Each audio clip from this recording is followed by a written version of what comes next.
तो बात करते हैं सबसे पहले ट्रस्ट की। किसी भी हेल्दी टीम फंक्शनिंग के लिए ट्रस्ट ही फर्स्ट स्टेप होता है। अगर आपस में म्यूचुअल ट्रस्ट और एक्सेप्टेंस नहीं है तो टीम बिखर जाती है। सिंपल वर्ड्स में बोले तो ट्रस्ट का मतलब है कि अपने साथ उठने बैठने वालों के साथ हम फ्रैंक और अच्छे ढंग से पेश आते हैं। आपके वर्क प्लेस में ट्रस्ट कुछ ऐसे काम करता है। मान लीजिए आपको एक प्रोजेक्ट में कुछ हेल्प चाहिए। वैसे तो ये प्रोजेक्ट आपको अकेले करना था, लेकिन अब आपको लगता है कि आप अकेले इसे फिनिश नहीं कर पाएंगे। तो अब अगर आपके वर्क प्लेस में ट्रस्टिंग और ऑनेस्ट एनवायरनमेंट है तो आप अपने किसी भी कलीग को हेल्प के लिए बोल सकते हैं, राइट? और वो आपकी हेल्प भी कर देगा। लेकिन इसके अपोजिट अगर आपके वर्क प्लेस का एनवायरनमेंट एकदम हार्श और कॉम्पिटिटिव है और किसी का भी किसी पर ट्रस्ट ही नहीं है, तो ऐसे में ना तो आप किसी से मदद मांगेंगे और ना ही खुद आपकी हेल्प के लिए कोई आगे आएगा। होगा ये कि शायद लास्ट में आपका प्रोजेक्ट जैसे तैसे पड़ा रहे। इसी तरह आप शायद इतने टेंशन में आ जाए कि सारा टाइम अपने प्रोजेक्ट को पूरा करने में ही लगा दे।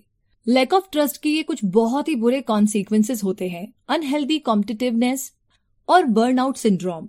बर्नआउट सिंड्रोम के बारे में हम सब जानते हैं, लेकिन ये बात सब नहीं जानते हैं कि बर्नआउट सिंड्रोम उन एम्प्लॉयज में ज्यादा होता है जो अपना वर्क रिलेटेड स्ट्रेस अपने कलीग्स या बॉस के साथ शेयर नहीं कर पाते। इस किताब के ऑथर एक्सप्लेन करते हैं कि पर्सनल एक्सपीरियंस शेयर करने से हमारा ट्रस्ट इम्प्रूव किया जा सकता है। टीम बिल्डिंग्स इसी के लिए एक बहुत जरूरी शर्त है, ताकि को वर्कर्स मिले और आपस में स्टोरीज को शेयर करें। जैसे कि आप सारा काम खुद करने की बजाय कलीग्स की हेल्प ले सकते हैं। इसमें शर्माना नहीं चाहिए, क्योंकि आप भी उनके काम आ सकते हो। किसी की हेल्प के लिए कुछ ऐसे बोल सकते हो, हे, जब मैंने ये प्रोजेक्ट लिया था तो बहुत इजी लग रहा था, लेकिन अब लगता है कि मुझे हेल्प की जरूरत पड़ेगी, क्या तुम कुछ हेल्प करोगे? तो हेल्प मांगने के और भी तरीके हैं। हेल्प ऑफर करो, दूसरों की हेल्प करने में पीछे मत हटिए, लेकिन हमें गलत ना समझिए, क्योंकि कई बार ऐसा भी होता है कि आप हेल्प करने की पोजीशन में नहीं होते हैं। तो क्या हुआ? आप अपना पॉइंट रख सकते हैं कि आप क्यों हेल्प नहीं कर सकते। क्या आपने सोचा है कि एब्सेंस ऑफ ट्रस्ट का होना कैसा लगता है? इमेजिन कीजिए कि लोगों की एक टीम जहां लोग अपनी वीकनेस एक दूसरे को शो नहीं कराना चाहते। तो अब इस टीम में प्रोग्रामर्स है जो कि एक एप्लीकेशन बनाने की कोशिश में लगे हैं, लेकिन बना ही नहीं पा रहे हैं, क्योंकि उनमें से कई लोग ये बात एक्सेप्ट करने को तैयार ही नहीं है कि उन्हें प्रोग्रामिंग के बारे में सारी नॉलेज नहीं है। अब क्योंकि ये प्रोग्रामर्स अपनी मिस्टेक और वीकनेसेस को छुपा रहे हैं, तो इसीलिए इनके पास इतना टाइम और एनर्जी नहीं है कि ये एक दूसरे की मदद कर सके, और आपस में उनकी फाइट भी होती रहती है। तो हम गलत नहीं बोल रहे, कॉन्फ्लिक्ट्स होना नॉर्मल चीज है, लेकिन प्रॉब्लम तो तब आती है ना जब लोग एक दूसरे पर पर्सनल अटैक करने लगते हैं, तब बात वहीं की वहीं रह जाती है। इसीलिए जो लोग ऐसे अनट्रस्टिंग वर्क एनवायरनमेंट में काम करते हैं वो अक्सर काफी रिवेंजफुल भी होते हैं। ये लोग अपनी इंसल्ट कभी नहीं भूलते और जैसे ही चांस मिलता है अपनी भड़ास निकाल देते हैं। और जब इस तरह की कोई डिसफंक्शनल टीम होती है तो उस टीम के मेंबर आपस में बात नहीं करते, खास करके हेल्प मांगने के बारे में सोच भी नहीं सकते। फिर ऐसे माहौल में कंस्ट्रक्टिव क्रिटिसिज्म का तो सवाल ही नहीं उठता, और ये चीज किसी भी बिजनेस के लिए एक खतरे की घंटी है। तो एक ट्रस्टिंग टीम कैसी होती है? चलिए एक बार फिर से हम प्रोग्रामर्स के एग्जाम्पल से समझते हैं।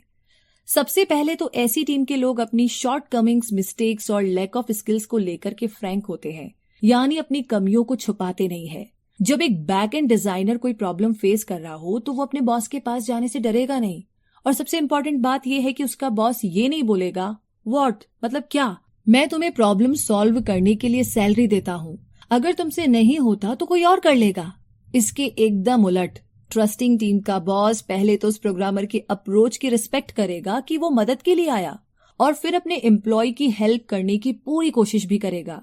तो एक ट्रस्टिंग टीम के मेंबर एक दूसरे की मिस्टेक एक्सेप्ट करने को तैयार रहते हैं और कोई रिवेंज वाली फीलिंग बिल्कुल नहीं रखते हैं। लेंसियोनी आर्ग्यू करते हैं कि एक ट्रस्टिंग एनवायरनमेंट डेवलप करने के लिए अपने को वर्कर्स की हिस्ट्री जानना सबसे बेटर रास्ता है, क्योंकि इसके पीछे एक बहुत ही अच्छा रीजन ये भी है कि जब आप लोगों को अच्छे से समझते हो तो आप फंडामेंटल एट्रीब्यूशन एरर करने से बच जाते हैं। हम आपको इस साइकोलॉजिकल फेनोमेनन के बारे में बाद में बताएंगे। फंडामेंटल एट्रीब्यूशन एरर तब होता है जब आप किसी के बिहेवियर पर बगैर सोचे समझे रिएक्ट करते हैं। मान लीजिए जैसे कि आप किसी बड़ी कंपनी में कई सारे एम्प्लॉयज के साथ काम करते हैं, लेकिन आप सबको जानते नहीं हैं। आप अपनी टेबल पर बैठ करके काम कर रहे हैं, कि तभी आपका कलीग गुस्से में आपके पास आकर के कुछ कंप्लेन करने लगता है, जिसके लिए वो आपको ब्लेम कर रहा है। अब अगर आप फंडामेंटल एट्रीब्यूशन एरर कर रहे हैं तो आपको लगेगा कि आपका कलीग एक नर्वस और फ्रस्ट्रेटेड बनता है, और ऐसे इंसान के साथ काम करना इम्पॉसिबल है। दूसरे शब्दों में बोलूं तो आपको यही लगेगा कि उसकी कुछ पर्सनल प्रॉब्लम है, इसीलिए तो वो इस तरीके से बिहेव कर रहा है। लेकिन सोचिए जरा, अगर आपने उसकी पर्सनल हिस्ट्री पता की होती तो आप समझ सकते हैं कि उसके इस गुस्से के पीछे एक वजह है। उसका अभी अभी डिवोर्स हुआ है और वो काफी बुरे टाइम से गुजर रहा है, क्योंकि उसे अपने बच्चों की कस्टडी चाहिए। और ये सब जानने के बाद आपका पॉइंट ऑफ व्यू एकदम से बदल जाएगा और आप उसके साथ सॉफ्ट वे में बात करेंगे।